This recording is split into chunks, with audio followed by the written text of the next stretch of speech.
السلام علیکم ورحمۃ اللہ وبرکاتہ نحمدہ ونصلی علی رسولہ الکریم اما بعد۔ تمام بھائی اور بہنوں کا استقبال ہے، امید ہے آپ سب خیریت سے ہوں گے۔ الحمدللہ، اللہ کا شکر ہے میں بھی خیریت سے ہوں۔ تو قرآن پاک میں ہم اور آپ پڑھ رہے ہیں سورہ بقرہ، پارہ نمبر 2، آیت نمبر 175 تک ہو چکا ہے۔ آج انشاءاللہ تعالی ہم 176 کو کریں گے پورے تجوید و قواعد کے ساتھ۔ تو اگر آپ میرے چینل پر نئے ہیں اور پہلی بار میری ویڈیو دیکھ رہے ہیں تو پلیز چینل کو سبسکرائب کر لیں تاکہ میری ہر آنے والی ویڈیو آپ تک بآسانی پہنچے۔ ویڈیو سے کچھ بھی سیکھتے ہیں تو ویڈیو کو ضرور شیئر کیا کرے صدقہ جاریہ کی نیت سے، تاکہ اللہ تعالیٰ آپ کو اس کا اجر دے۔ یاد رہے، اچھی چیزوں کا شیئر کرنے سے آپ کو اجر ملتا ہے اور بری چیزوں کو شیئر کرنے سے آپ کو حساب بھی دینا ہوگا۔ تو جو بھی چیزیں شیئر کرے اس کی تحقیق کر لے، اس سے کیا پھیلے گا؟ برائیاں پھیلے گی، اچھائیاں پھیلیں گی، کیا پھیلے گا؟ تو تحقیق کر کے کسی بھی ویڈیو کو شیئر کیا کرے۔ چلیے اب سبق شروع کرتے ہیں۔ اعوذ باللہ من الشیطان الرجیم، بسم اللہ الرحمن الرحیم۔ ذالک بأن اللہ نزل الکتاب بالحق وَإِنَّ الَّذِينَ اخْتَلَفُوا فِي الْكِتَابِ لَفِي شِقَاقٍ بَعِيدٍ۔ تو ایک ہی آیت کو میں نے تلاوت کی ہے، اس کو تفصیل سے سمجھیں گے۔ سب سے پہلے اوپر آ جائیں۔ ذَلِكَ لفظ کیا ہے؟ ذَلِكَ۔ اب یہاں پر دیکھیے صرف ذال کو لمبا کرنا ہے، لیکا کو بالکل جلد ادا کریں گے کیونکہ دونوں کے نیچے زیر اور زبر ہے۔ دھیان رہے کسی بھی حرف کے اوپر زبر زیر پیش آتا ہے تو اس کو لمبا نہیں کرنا، اس میں اپنی آواز کو لمبا نہیں کرنا، صرف زبر کو پڑھیں گے۔ جیسے کہ کاف زبر کا، کاف زیر کی، کاف پیش کو۔ اب یہاں پر اگر آپ پڑھ دے کاف زبر کا، کاف زیر کی تو غلط ہو جائے گا، تو لمبا بالکل نہیں کرنا۔ اب یہاں پر پہلا حرف کیا ہے؟ ذال ہے۔ کون سا حرف ہے؟ ذال۔ ذال میں نرمی اور بغیر سیٹی کے ادا ہونے والا حرف ہے یہ۔ اس بات کا خیال رکھے کہ آواز میں سختی نہ ہو اور آواز میں سیٹی پن نہ ہو، یعنی کہ آواز میں سیٹی نما جو ظاہر ہوتی ہے نا ساؤنڈ، وہ نہ ہو۔ تو یہاں پر جب ہم پڑھیں گے ذال، ذال، ذال، ذال کا مخرج کیا ہے؟ ثنایا علیہ جو ہے نا، اوپر کے جو دو دانت ہیں سامنے والے جو ہنستے ہوئے معلوم ہوتے ہیں، اسے کہا جاتا ہے ثنایا علیہ۔ سامنے کے دو دانت اوپر والے، اس کے کنارے پر زبان کی نوک کو لگانا ہے، اس کے بعد اوپر کے جو دانتوں کی جڑ ہے وہاں پر ٹچ کرنا ہے۔ ذال، پہلے ثنایا علیہ کے کنارے پر لگایا زبان کی نوک کو لائک دس، اس کے بعد اوپر کا جو دانتوں کی جو جڑ ہے نا وہاں پر ٹچ کریں گے، ذال، ذال، اس طریقے سے، ٹھیک ہے۔ اگر کوئی پڑھتا ہے زال، کیا پڑھتا ہے؟ زال، تو یہ حرف صحیح طریقے سے ادا نہیں ہو رہا، گویا کہ یہ ذال زا بن جائے گا، تو اس بات کا خیال رکھیں۔ تو ہم یہاں کیا پڑھیں گے؟ ذال، ذالک، ذالک، ذا میں کھجرے، لیکا میں بالکل جل چھوڑیں گے۔ آگے بِأَنَّ اللہ، با زیر بی، حمزہ نون زبر ان، نون کے اوپر چونکہ شد ہے، بتایا تھا دو حرف ایسے ہیں جن کے اوپر شد آ جائے بغیر کسی کنڈیشن کے، بغیر کسی شرط کے، آپ نے وہاں پر غنہ کرنا ہے۔ وہ دو حرف کون کون سے ہیں؟ پہلا ہے نون اور دوسرا ہے میم۔ اس کے پیچھے کوئی کنڈیشن نہیں ہے۔ بعض اوقات ہوتا ہے نا کہ دو زبر سے دو زبر کے بعد آئے گا یا نون ساکن کے بعد آئے گا تب ایسا کرنا ہے، تو یہاں پر کوئی کنڈیشن نہیں ہے۔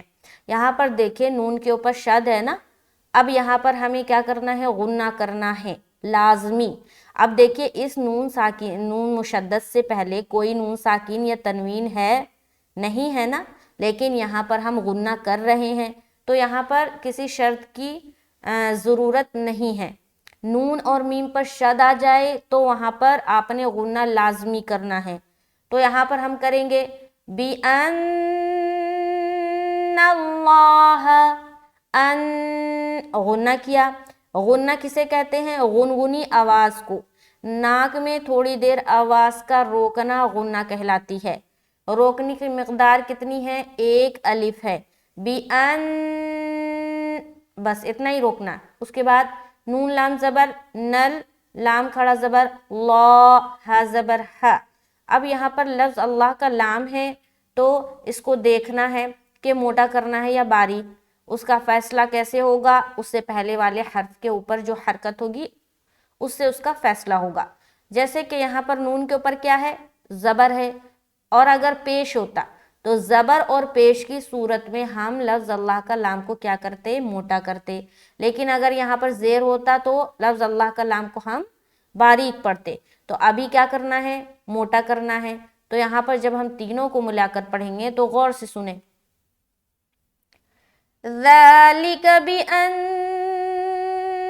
اللَّهَ، بِأَنَّ اللَّهَ، اللہ، اگر کوئی یہاں پر پڑھے بِأَنَّ اللَّهَ، لاہ، آواز کو غور و دھیان سے سنیں، بِأَنَّ اللَّهَ، لاہ، تو غلط ہو جائے گا قاعدے کے مطابق۔ کیوں؟ کیونکہ یہاں پر آپ نے لام کو باریک ادا کیا۔ ہمیں کیا پڑھنا ہے، بِأَنَّ اللہ، ہا کو باریک رکھیں گے لیکن لفظ اللہ کا لام موٹا ہوگا، تو سمجھ آ رہی، لاہ یہ باریک ہے، لاہ یہ موٹا ہے، تو سیکنڈ والا ادا کرنا ہے۔ آگے نزل الکتاب، نون زا زبر نز، زا زبر زا، نزا، لام لام زبر لل، نزلل، کاف زیر کی، تا کھڑا زبر تا، با زبر با، نزل الکتاب، نزل الکتاب۔ اب یہاں پر دیکھیں زا جو ہے نا، زا میں ایک قسم کی سختی ہوتی ہے اور اس میں ایک سیٹی نما آواز بھی ظاہر ہوتی ہے، جیسے کہ زا، زا، زا، زا، سختی بھی اور سیٹی بھی، زا، زا، ٹھیک ہے۔ تو یہاں پر جب ہم پڑھیں گے نزلل، نزلل، آگے کتاب، کتاب، کی کو جل، با کو جل، بیچ میں آ جا رہا کھڑا زبر، یہاں پر ہم کھینچ رہے ہیں 1 الف کے برابر، کتاب، آگے بالحق، با لام زیر بل، ہا قاف زبر حق، اور یہاں پر دیکھیں جب اسٹاپ کریں گے تو زیر ہٹا دیں گے لیکن تشدید رہے گا باقی، ٹھیک ہے، یہ جو شد ہے نا وہ باقی رہے گا، اور یہاں پر ہم کیا کریں گے، قلقلہ کریں گے۔ تو یہاں پر غور سے سنیں، تشدید پر جب قلقلہ ہوگا نا تو تھوڑا زور ہوگا، تھوڑا سختی والا ہوگا، ٹھیک ہے، مطلب زیادہ قلقلہ سمجھ آئے گا، جیسے کہ یہاں پر میں پڑھ رہی ہوں، غور سے سنیں، ذَلِكَ بِأَنَّ اللَّهَ نَزَّلَ الْكِتَابَ بِالْحَقِّ، بالحق، حق، اس طریقے سے، ٹھیک ہے۔ اگر یہاں پر سکون رہتا، سکون تو اس میں تھوڑا کم ظاہر ہوتا، لیکن قلقلہ دونوں جگہ ہوگا۔ آگے وَإِنَّ الَّذِينَ اخْتَلَفُوا، واو زبر و، حمزہ نون زیر ان، نون لام زبر نل، ان الذین، لذین، کیونکہ آگے حرف خا آ رہا ہے.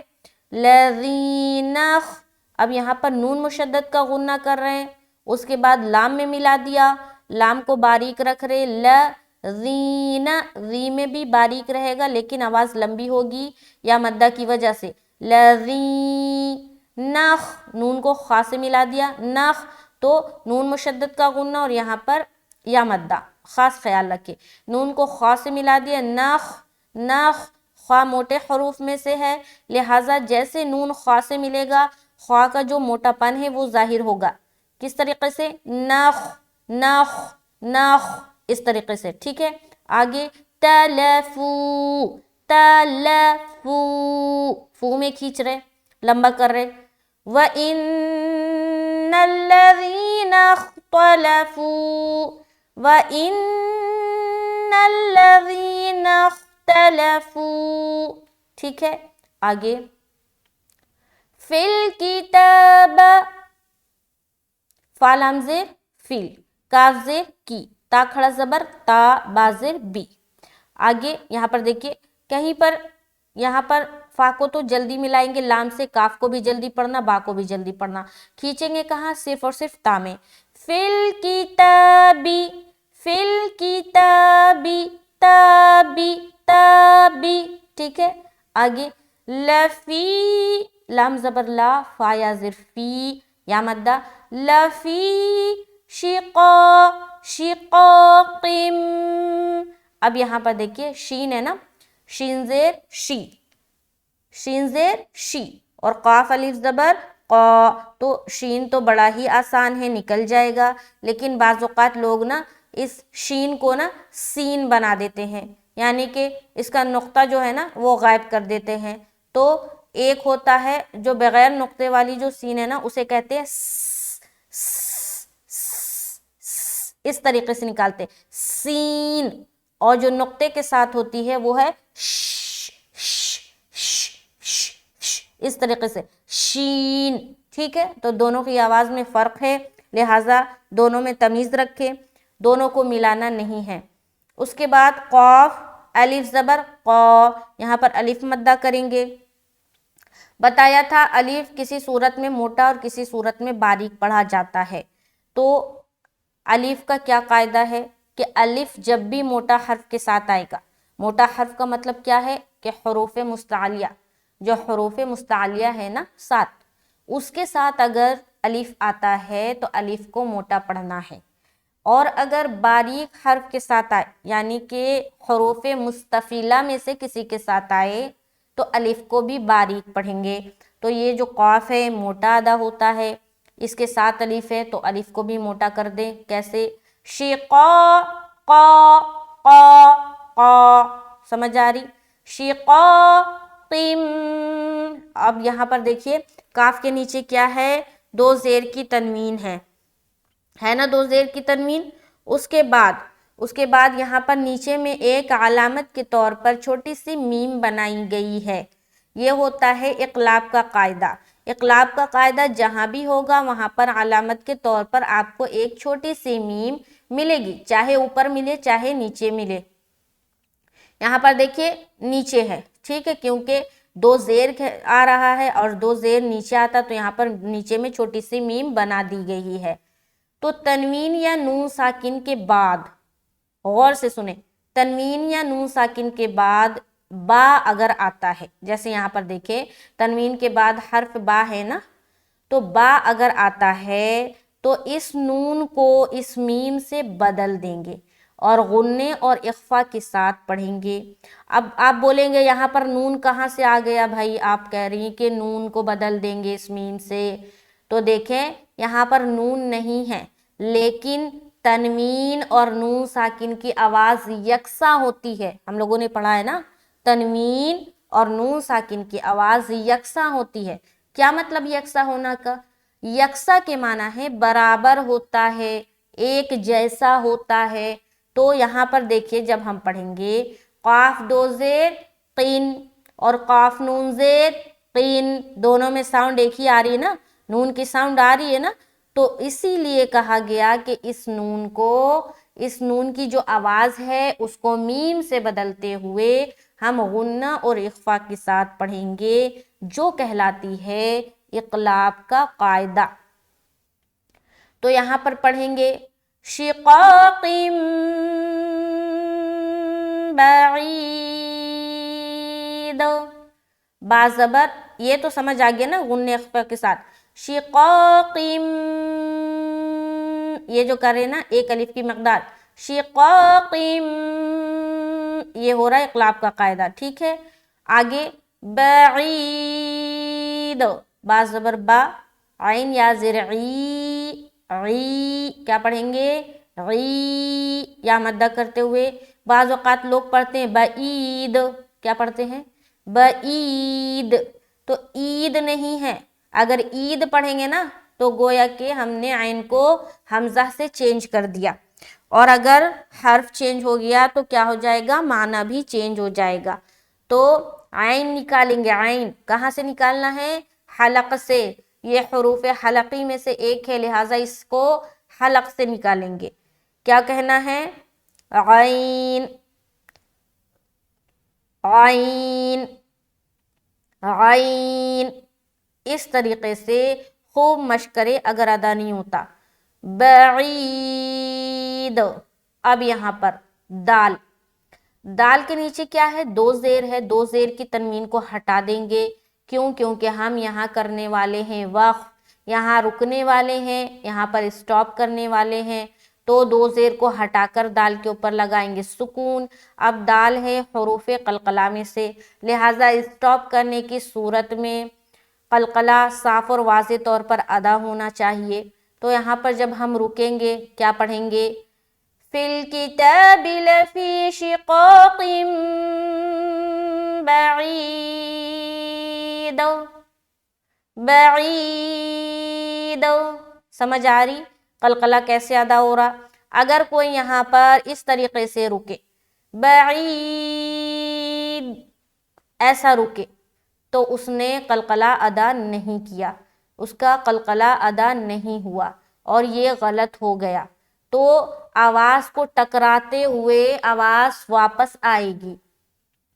یہاں پر ہم پڑھیں گے بعید، د د د، یہ والی جو ساؤنڈ ہے نا یہ ہوتی ہے قلقلہ کی ساؤنڈ۔ تو یہاں سے پہلے دیکھیں، وَإِنَّ الَّذِينَ اخْتَلَفُوا فِي الْكِتَابِ لَفِي شِقَاقٍ بَعِيدٍ، ٹھیک ہے، اس طریقے سے رکیں گے۔ تو امید ہے کہ آج کا جو سبق ہے آیت نمبر 176 آپ لوگوں کو سمجھ آیا ہوگا۔ کچھ بھی کنفیوژن ہو، کوئی بھی ایسی چیز جو سمجھ میں نہ آتی ہو تو آپ ضرور کمنٹ کریں۔ اس کے علاوہ بھی تجوید سے ریلیٹڈ کوئی بھی کوشچن ہو یا مسئلوں سے ریلیٹڈ کوئی بھی کوشچن ہو، قرآن سے یا اسلامی سوال و جواب اگر کچھ کرنا ہو تو آپ بلا جھجک کر سکتے ہیں، انشاءاللہ تعالیٰ اسی وقت آپ کو جواب ملے گا۔ اور ملتے ہیں نیکسٹ کلاس میں۔ اگر چینل پر نئے ہیں تو ضرور چینل کو سبسکرائب کر لیں اگر سمجھ میں آتا ہے، میرا جو طریقہ ہے سکھانے کا اگر سمجھ میں آتا ہے اور یقیناً سیکھنا چاہتے ہیں، دل میں خواہش ہے سیکھنے کی، تو ضرور سبسکرائب کر لیں، کیونکہ جب بھی میں ویڈیو ڈالوں تو آپ تک اس کا نوٹیفیکیشن پہنچ جائے۔ اور فری وقت میں آپ ضرور سیکھیں، قرآن کے پیچھے وقت دے، اپنے وقت کو فضول کاموں میں لگانے سے بہتر ہے کہ قرآن سیکھیں۔ پہلے اس طریقے سے ہوتا تھا کہ پہلے تجوید کے ساتھ نہیں پڑھائی جاتی تھی، کوئی بات نہیں، اب سمجھ آیا ہے کہ تجوید کے ساتھ سیکھنا چاہیے، تجوید کے ساتھ پڑھنا چاہیے، تو اب یہ وقت لگائے۔ دیکھیں سیکھنے کی کوئی عمر نہیں ہوتی، ہم کسی بھی عمر میں سیکھ سکتے ہیں، اور اس میں کسی بھی طرح کی شرم محسوس نہیں کرنی چاہیے کہ ہم تو اتنے بڑے ہو گئے، ہمیں ابھی تک قرآن نہیں پڑھنا آتا، اب ہم سیکھیں گے لوگ کیا کہیں گے، نہیں، کوئی عمر نہیں ہوتی سیکھنے کی۔ تو لوگوں کا جو فکر کرنا ہے نا وہ چھوڑ دے، اللہ کی فکر کرے کہ اللہ کو کس طریقے سے قرآن کا پڑھنا پسند ہے، اللہ نے کس طریقے سے حکم فرمایا کہ اس طریقے سے آپ قرآن کو پڑھو، خوش الحانی سے پڑھو، قرآن کو ایسا پڑھو جیسا ہم نے اس کو نازل کیا ہے۔ تو اسی طریقے سے ہمیں کوشش کرنی چاہیے کہ پڑھیں. تو کوئی بات نہیں، پہلے ہم نے بغیر تجوید کے میں نے مکمل کیا ہے تو کوئی بات نہیں، اب سیکھیں گے، ابھی وقت ہے، اب سیکھیں گے. تو وقت کو لگائیں، اچھے کاموں میں لگائیں. تو انشاءاللہ تعالی ملتے ہیں نیکسٹ کلاس میں. مجھے دعاؤں میں یاد رکھے، اور اللہ تعالیٰ سے دعا ہے کہ اللہ تعالیٰ اس چھوٹی سی محنت کو قبول فرمائے. آمین ثم آمین. السلام علیکم ورحمۃ اللہ وبرکاتہ.